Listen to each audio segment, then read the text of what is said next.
Coronavirus has presented numerous challenges for business.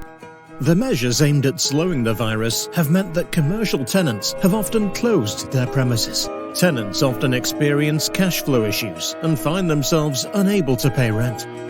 As a landlord, you understand your tenant's plight, but goodwill can only be stretched so far. A good course of action would be to allow the arrears to mount up, and then look to recover the money. You could take a commercial approach, settle outstanding rent through a robust written agreement or a payment plan. It would be advisable to assess the tenant's future ability to pay.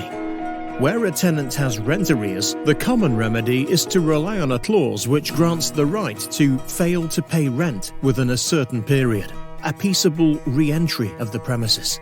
This is complex, and we recommend you seek our legal advice.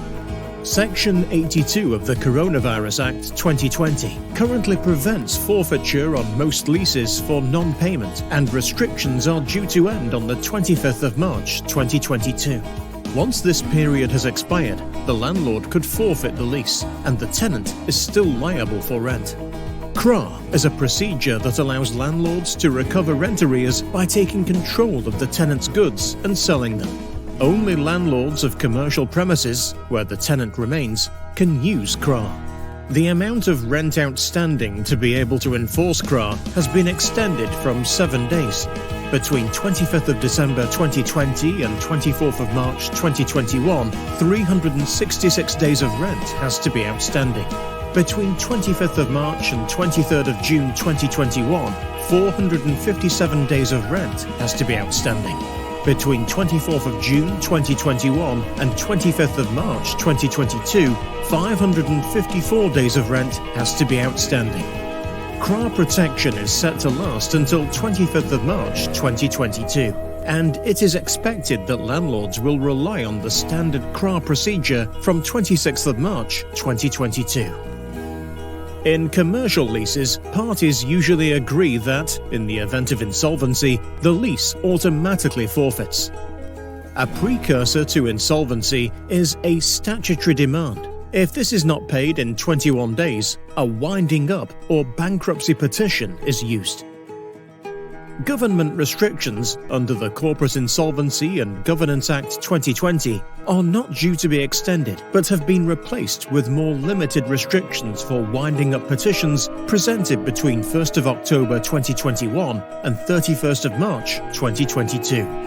Until 31st of March 2022, you can't present a winding up petition for rent that is unpaid because of a financial effect of coronavirus or for a debt less than £10,000. But a limited range of options do remain open to landlords unwilling to wait until the end of March. Where the existing tenant's obligations are guaranteed by a third party, a landlord may be able to recover rent arrears or other sums due under the lease from the guarantor. There are no coronavirus-related restrictions on using the rent deposit to cover outstanding debt. However, the government suggests that the tenant will not be required to top up the deposit before it is realistic and reasonable to do so. Whether a landlord is able to draw down on the deposit will depend on various matters, including the terms of the deed governing the deposit and how the deposit is held. There are currently no restrictions on landlords issuing claims in either the county courts or the High Court to recover arrears of rent from tenants. A claim and an application for summary judgment on that claim can be a useful weapon in a suite of remedies, particularly in the absence of the right to forfeit. With the end of the current restrictions on forfeiture and insolvency as a means to recover your commercial property in sight, commercial landlords should be preparing to take action right now. If you wish to explore a debt judgment, the debt recovery team at Thackeray Williams can assist you. If you are affected by any of the issues in this video, please contact the team at Thackeray Williams right away.